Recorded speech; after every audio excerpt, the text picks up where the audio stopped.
بسم اللہ الرحمن الرحیم۔ اللہم صلی علی محمد وعلی آل محمد۔ السلام علیکم۔ درود ابراہیمی پہ ہی انشاءاللہ العزیز آج بات کریں گے، اور بات کچھ یوں ہے کہ درود ابراہیمی ایک زندہ نسبت ہے۔ اب وہ کیسے ہے اور کیوں ہے، اور درود ابراہیمی سے مسئلے کیوں جلدی حل ہونے لگتے ہیں، ان سب چیزوں کا انشاءاللہ العزیز میں آپ ڈسکس کریں گے۔ شب معراج میں حضرت ابراہیم علیہ السلام نے حضور پاک صلی اللہ علیہ وآلہ وسلم سے فرمایا تھا کہ اپنی امت کو میرا سلام کہہ دیجیے گا، اور اس سلام کے جواب میں آپ صلی اللہ علیہ وآلہ وسلم نے درود ابراہیمی میں ان پر سلام پیش کیا۔ یہ درود تمام درود کے صیغوں سے افضل ہے، کیونکہ اس درود کے الفاظ نبی پاک صلی اللہ علیہ وآلہ وسلم کے فرمودہ ہیں۔ اس لیے اس درود پاک کو نماز کے علاوہ کثرت سے پڑھنا دینی اور دنیاوی فیض و برکات حاصل کرنے کا بہترین ذریعہ ہے۔ اب درود ابراہیمی سے ہمیں سبق کیا ملتا ہے، ایک مومن کو کیا سبق ملتا ہے؟ وہ سبق یہ ہے کہ جیسے ابراہیم کے گھرانے کو اللہ نے نبوت الرحمت اور برکت سے نوازا، حضرت ابراہیم علیہ السلام کے گھرانے کو، ویسے ہی ان برکتوں کو آقا دو جہاں صلی اللہ علیہ وآلہ وسلم اور آپ صلی اللہ علیہ وآلہ وسلم کی آل کے لیے مانگا جائے۔ اور جب ہم یہ درود پڑھتے ہیں تو ان دونوں پاک خاندانوں کی رحمتوں میں ہم بھی شامل ہو جاتے ہیں، کیونکہ یہ درود محض الفاظ کا مجموعہ نہیں ہے، بلکہ وہ نور ہے جو ہمارے دل، گھروں اور زندگیوں کو منور کرتا ہے۔ درود ابراہیمی کے الفاظ عرشی الفاظ ہیں جو نبی پاک صلی اللہ علیہ وآلہ وسلم کی زبان مبارک سے ادا ہوئے ہیں۔ محبت رسول صلی اللہ علیہ وآلہ وسلم کے ساتھ درود پڑھتے رہیں تاکہ ہم بھی آل محمد صلی اللہ علیہ وآلہ وسلم کی رحمت اور آل ابراہیم علیہ السلام کی برکتوں میں شامل ہو جائیں، اور فیوز و برکات کا سلسلہ ہماری زندگیوں، ہماری نسلوں میں جاری رہ سکے۔ اور جب بھی درود ابراہیمی کا ذکر آتا ہے تو اکثر لوگ اسے صرف نماز کے آخری قعدے تک محدود سمجھ لیتے ہیں، حالانکہ حقیقت اس سے برعکس ہے کہ درود ابراہیمی محض الفاظ کا مجموعہ نہیں ہے، بلکہ ایک ایسا نورانی نظام ہے جو بندے اور رب کے درمیان تعلق کو مضبوط فراہم کرتا ہے۔ درود ابراہیمی وہ درود ہے جسے اللہ پاک نے خود اپنے محبوب صلی اللہ علیہ وآلہ وسلم کو سکھایا، اور یہی وہ درود ہے جس نبی کریم صلی اللہ علیہ وآلہ وسلم نے اپنی امت کے لیے منتخب فرمایا۔ تمام صحابہ اکرام رضی اللہ عنہم اجمعین، تمام اہل بیت رضی اللہ عنہم اجمعین نے اپنی نمازوں میں درود ابراہیمی کو انتہائی محبت اور ادب سے ورد کیا، اور 14 صدیوں سے روزانہ بغیر کسی ناغے کے درود ابراہیمی کا سلسلہ جاری ہے، اور اس کی برکات امت محمد صلی اللہ علیہ وآلہ وسلم کو مل رہی ہیں۔ درود ابراہیمی کے الفاظ وہ الفاظ ہیں جنہیں اللہ پاک نے نبی پاک صلی اللہ علیہ وآلہ وسلم کی امت کے لیے پسند فرمایا۔ اب بات کرتے ہیں کہ یہ ایک زندہ نسبت ہے، کیوں ہے، کیسے ہے، اس کی بات کرتے ہیں۔ اصل میں درود ابراہیمی وہ امانت ہے جو اللہ والوں نے اپنے خاص مریدوں کے لیے محفوظ رکھی ہے۔ درود ابراہیمی کا وہ راز جو قسمتوں کی دھار موڑ دیتا ہے، وہ سر جو بند دروازوں پر دستک نہیں دیتا بلکہ انہیں کھول دیتا ہے، اور وہ نور جو ناممکن کے سینے میں امکان کی سانس پھونک دیتا ہے۔ یہ وہ چراغ ہے جو مایوسی کے اندھیرے کو کھا جاتا ہے۔ درود شریف محض الفاظ نہیں ہیں، اس کو میں بار بار ریپیٹ کر رہی ہوں، بلکہ وہ طلسماتی حروف ہیں جو ہماری زندگی میں سکون لانے، عافیت کو لانے اور برکتوں کو لانے کا راز ہے۔ اور درود شریف کو ایک ورد بھی نہ سمجھیں آپ، کیونکہ یہ صرف زبان کی دعا نہیں ہے، یہ تو ایک روحانی طاقت ہے، یہ ایک زندہ نسبت ہے جس کے اندر توجہات ہیں، نورانیت ہے، کمالات ہیں۔ درود سے تعلق دراصل اللہ اور اس کے رسول سے تعلق ہے۔ قرآن میں واضح فرما دیا گیا ہے کہ بے شک اللہ اور اس کے فرشتے نبی صلی اللہ علیہ وآلہ وسلم پر درود بھیجتے ہیں۔ اے ایمان والو، تم بھی درود بھیجا کرو، سلام بھیجا کرو۔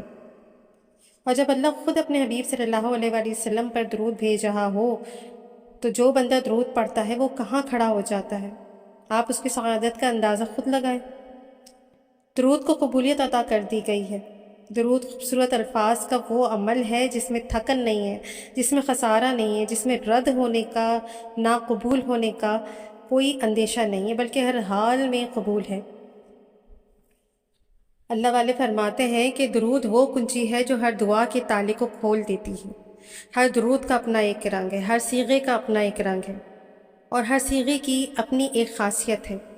کسی درود میں روحانیت ہے، کسی درود میں وجاہت ہے، کسی درود میں کشف ہے، کسی درود میں عشق رسول صلی اللہ علیہ وآلہ وسلم کی رمزیں ہیں، اور کسی درود میں شفاعت کے وعدے ہیں۔ کسی درود سے برکتیں ملتی ہیں، اور ہر درود کی اپنی خاصیت ہے۔ اور درود ابراہیمی وہ سمندر ہے جس سے تمام درودوں کی شاخیں پھوٹتی ہیں۔ ہر درود کے درجے ہیں، لیکن درود ابراہیمی ان سب کا تاج ہے، اور یہ وہ درود ہے جو نماز کے اندر فرض کے قریب ہے۔ اس درود کو صحابہ کرام رضی اللہ عنہم اجمعین نے ورد کیا ہے، اس کو اہل بیت رضی اللہ عنہم اجمعین نے ورد کیا ہے، اور اس ورد کا ذکر صدیوں سے جاری ہے۔ یہ درود پوری دنیا میں مسلسل پڑھا جا رہا ہے۔ جہاں نماز پڑھی جا رہی ہے وہاں درود ابراہیمی بھی پڑھا جا رہا ہے۔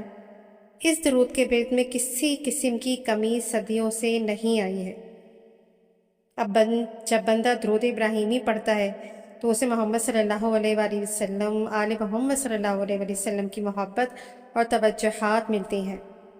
جب بندہ حضرت ابراہیم علیہ السلام اور آل ابراہیم علیہ السلام پر درود بھیجتا ہے تو درود پڑھنے والے کو حضرت ابراہیم علیہ السلام اور حضرت ابراہیم علیہ السلام کی آل میں سے ہونے والے سینکڑوں ہزاروں انبیاء کرام کی توجہات اور محبت نصیب ہوتی ہے، اور یہ نعمتیں صرف درود ابراہیمی کا ورد کرنے والے کو نصیب ہوتی ہیں۔ یہ واحد درود شریف ہے جس میں نبی پاک صلی اللہ علیہ وآلہ وسلم کے علاوہ آل رسول صلی اللہ علیہ وآلہ وسلم، ابراہیم علیہ السلام اور آل ابراہیم علیہ السلام پر درود بھیجا جا رہا ہے۔ اس لیے اس درود سے انعامات بھی زیادہ ہی ملتے ہیں۔ اور پھر اکثر ایسا ہوتا ہے نا کہ ایک شخص گناہوں کی دلدل میں بھی ہوتا ہے، لرزشیں بھی اس سے سردرد ہوتی ہیں، مگر اس کی زبان پر درود پاک کا چراغ بھی جل رہا ہوتا ہے۔ وہ شاید خود کو اس کا اہل نہ سمجھے، مگر درود شریف اس کے حال سے بے نیاز ہو کر اپنا کام کرتا رہتا ہے۔ سبحان اللہ۔ اس کا اثر اچانک نہیں بلکہ آہستہ آہستہ ظاہر ہوتا ہے، بالکل اس شبنم کی طرح جو خاموشی سے زمین کو تر کر دیتی ہے۔ کرامت کی ابتدائی نشانیاں یہی تو ہوتی ہیں کہ دل سخت نہیں رہتا، دل کے اندر ایک نرمی اترنے لگتی ہے، ایک انجانی سی روشنی محسوس ہونے لگتی ہے۔ انسان کا باطن اللہ رب العزت کی طرف دھیرے دھیرے مائل ہونے لگتا ہے، حالات میں ایک لطیف سی آسانی، ایک غیر محسوس سا سکون جنم لیتا ہے۔ مشکلیں ٹلنے لگتی ہیں، رکے ہوئے کاموں میں راستے نکلنے لگتے ہیں، اور تب وہ گناہگار خود حیران ہو کر سوچتا ہے کہ یہ سہولتیں اور آسانیاں کہاں سے آ رہی ہیں، یہ بوجھ کیسے ہلکا ہو رہا ہے۔ یہ وہ لمحہ ہوتا ہے جہاں درود پاک خاموشی سے اپنا تعارف کرواتا ہے۔ لوگوں کی اکثریت یہ سمجھتی ہے کہ کرامت صرف بڑے بڑے اولیاء اور کامل صوفیاء کے حصے میں آتی ہے، مگر حقیقت یہ ہے کہ یہ چھوٹی چھوٹی نشانیاں، یہ لطیف تبدیلیاں درود پڑھنے والے ایک عام بلکہ گناہگار شخص کی زندگی میں بھی ظاہر ہو سکتی ہیں، اور یہ وہ پوشیدہ کرامتیں ہیں جو شور نہیں کرتی مگر زندگی کا رخ بدل دیتی ہیں۔ اکثر دلوں میں ایک سوال مچلتا ہے کہ میں تو گناہگار ہوں، کیا میرا پڑھا ہوا درود شریف قبول بھی ہوتا ہے؟ ہمارے علماء اور بزرگان دین کا اس پر بڑا پیارا اور امید سے بھرا جواب ہے، درود شریف پہلے قبول ہوتا ہے، توبہ سے بھی پہلے۔ اللہ پاک اپنے بندے کو پہلے درود کے وسیلے سے اپنے قریب بلاتا ہے، پھر اسے گناہوں سے نجات کا راستہ دکھاتا ہے۔ یہ بات ہمیشہ یاد رکھنے کی ہے کہ درود پاک کی پہلی کرامت یہی ہے کہ اللہ پاک بندے کو اپنے محبوب صلی اللہ علیہ وآلہ وسلم کے قریب کر دیتا ہے، اور جب اللہ اور اس کے محبوب صلی اللہ علیہ وآلہ وسلم کا قرب نصیب ہو جائے تو گناہوں والی زندگی خود بخود بوجھ بننے لگتی ہے، دل بدلنے لگتا ہے، خواہشیں بدلنے لگتی ہیں، اور راستہ بدل جاتا ہے۔ درود شریف محض الفاظ نہیں ہیں، یاد رکھیں اس بات کو، میں اس بار بار ریپیٹ کر رہی ہوں کہ یہ محض الفاظ نہیں، اس کو توجہ سے پڑھیں۔ یہ ایک زندہ روحانی طاقت ہے یہ دل کو اللہ کی طرف کھینچتی ہے، باطن کو صاف کرتی ہے اور انسان کو اس کی اپنی حقیقت سے روشناس کراتی ہے۔ اگر لرزشیں ہو رہی ہیں، کمزوریاں باقی ہیں، مگر زبان پر درود پاک جاری ہے، تو انشاءاللہ ایک ایسا مقام ضرور آتا ہے جہاں انسان خود محسوس کرتا ہے کہ درود نے اسے اندر سے بدل دیا ہے۔ یاد رکھیے، اگر آپ گناہ گار ہیں مگر درود شریف کی عادت آپ کے ساتھ ہے، اگر درود آپ کی زبان پر جاری ہے، تو یہ اس بات کی علامت ہے کہ اللہ رب العزت نے آپ کو چھوڑا نہیں ہے، آپ اب بھی اس کی توجہ میں ہیں۔ درود پاک آپ کی حفاظت بھی ہے، آپ کی رہنمائی بھی، اور آپ کے لیے واپسی کا راستہ بھی۔ اور یہ اللہ کا خاص فضل ہے کہ وہ اپنے بندے کو درود کے ذریعے اپنے طرف بلا رہا ہے، اور یہ اس کی محبت کی نشانی ہے، اس کی عنایت کی علامت ہے۔ پھر یہی چھوٹے چھوٹے لمحے، یہی خاموش کرامتیں زندگی میں ظاہر ہونا شروع ہوتی ہیں، اور بندہ جان لیتا ہے کہ درود پاک اس کے اندر کہیں نہ کہیں اپنا کام کر رہا ہے۔ بس اللہ پاک پر یقین رکھیے، اسی پر توکل کیجیے، اور اپنے محبوب صلی اللہ علیہ وآلہ وسلم کے ساتھ اپنے نسبت محفوظ رکھیے، مضبوط رکھیے۔ درود پاک کو اپنی زندگی کا مستقل حصہ بنا لیجیے۔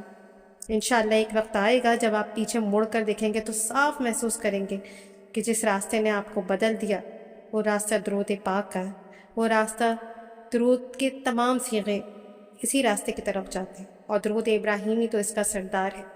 تو آئیے، جو لوگ درود شریف کو اپنی زندگی میں شامل نہ کر سکے اب تک، تو کوئی بات نہیں، اب تو شامل کر لیجئے، اب اس راستے پر چل پڑیے۔